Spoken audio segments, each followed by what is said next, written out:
Hi, thank you so much for joining us as we learn more about the agents at RE/MAX Centre Realty. Today specifically, we are going to be chatting with Eric Hurvitz. You heard that right, the Eric Hurvitz. I'm pumped. I'm sure you're pumped. Eric, are you pumped? It's a pleasure to be here, Kate. I don't feel worthy. Well, you're not, but we're going to just continue with it if that's okay. Yeah, awesome. Awesome. Hurvitz, maybe I should just be more professional, call you Eric. I might call you Hurvitz throughout the interview. Do a lot of people do that? That's quite all right. I'm pretty casual, so whatever works. Do you have any other nicknames? Oh, I do have a couple nicknames. I'm not sure that I should say them because now I'll be, now throughout the halls of RE/MAX, people will be calling me weird names. But so a couple of them, I won't give you all of them. But in high school, I was known as Vitz, my soccer team, right? In college, I was known as Herv.com, which, kind of an interesting one. Yeah. And then a couple college buddies called me Take Six, which, again, we can have that discussion later. Okay, we'll save that for another interview. And you guys out there watching this, if you happen to know any other of Eric's nicknames, feel free to put them in the comments. We'd love to read them. We'd absolutely love to. Eric, you mentioned soccer. I feel like I've seen you coaching before. Oh, yeah. Right? Yeah. Youth soccer. So I played in high school, I just have a love for the game.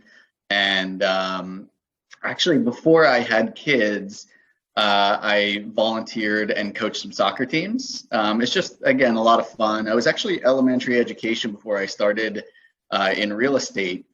So again, just have like a love for hanging out with kids. I think we operate kind of on the same mental level. So it's good. It's good. And I had a lot of fun. I hate soccer. Sorry. That's okay. All that running. Yeah, there's a lot of running involved. Yeah. Okay, Eric, very hard-hitting question. What did you have for breakfast? Coffee. That's it?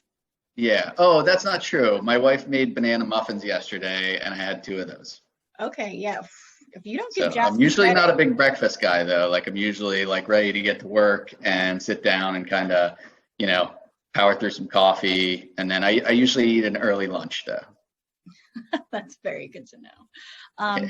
Yeah, I mean, you have to give Jasmine some props for her baking skills. I know this interview's about you, but she's a good baker. No doubt. So, Eric, you said you were kind of elementary education, and then what got you into real estate then? Okay, so yeah, I was elementary education in college, and I actually changed my major about halfway through after I did some student teaching and things like that, and found out it just wasn't for me. Real estate came sort of out of the blue. I was working as a waiter at the Allen Street Grill. I did that for like 8 years and really loved it, the customer service, and I'd probably still be there if it weren't for Jasmine. But no, I answered an ad and started working for a new home builder. And I didn't love that. It was, not my favorite parts of the real estate industry. But I did have my license at that point, and actually I ran into one of our agents, Nancy Van Landingham, at a charity event, and she encouraged me to come to RE/MAX, check it out, and here I've been ever since, 13 years. I feel like I've heard bits and pieces of that story, and it's just so good to hear it in full from you. Yeah, no doubt. Fell in the right place. It's amazing. When you find you kind of, I don't know. I mean, maybe you're different, but I think you have an idea what you want to do as a kid and kind of go along, and not really sure where I was going to land. And then when I found real estate, knew it was the right one pretty quickly. Maybe I shouldn't say this, but I'm just going to go with it. I feel like when you ask kids like, hey, what do you want to be when you grow up? I rarely hear realtor, Oh, yeah. It's fascinating, but really the process, and I never thought I would be in real estate, honestly, but I love it. And you get to help people. You mentioned that customer service aspect, and everyone has that dream of wanting to buy a house, and the fact that you get to help them with that is awesome. Yeah, I think I was the same way. I never really thought of being a realtor. That being said, I always loved real estate. Always loved the idea of owning real estate, rentals. So I think, yeah, again, good fit. So Eric, does any memory or story stand out in your real estate career that you don't mind sharing with us? Well, there are like 1,000 of them. Many of them I'm trying still to forget. They keep me laying awake at night. But one in particular is pretty funny.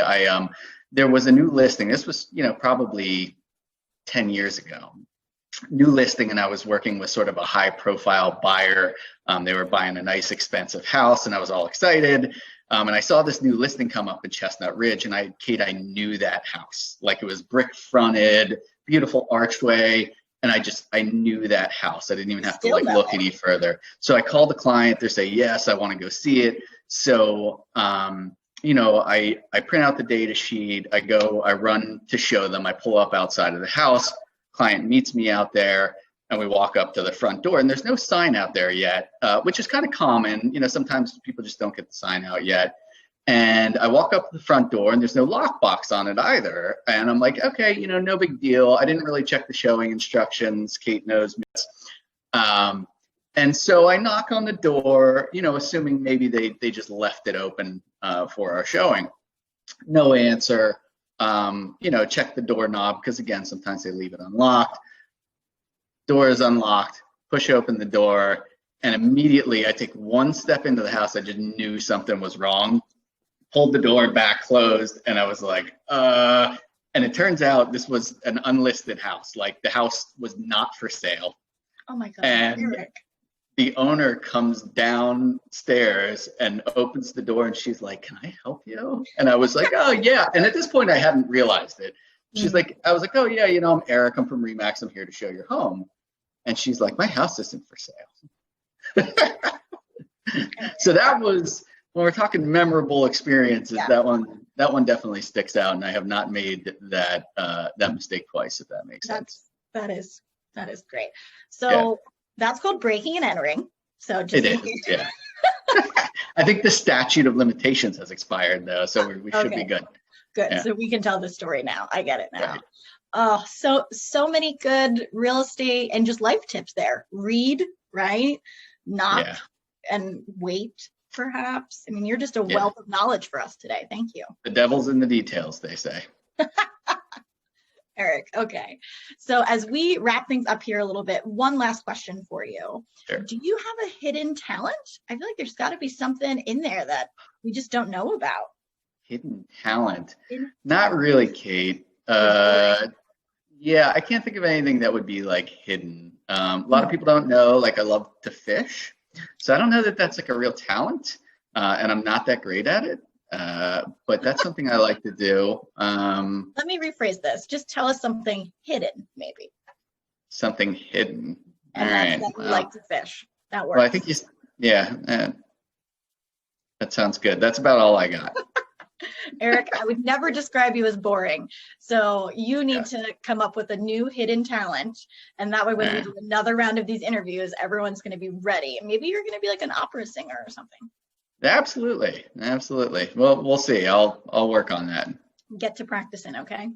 Yeah, sounds good. Awesome. Well, Eric, thanks so much for joining us. You have a great day. Yeah, thanks, Kate. Thanks for having me. See ya.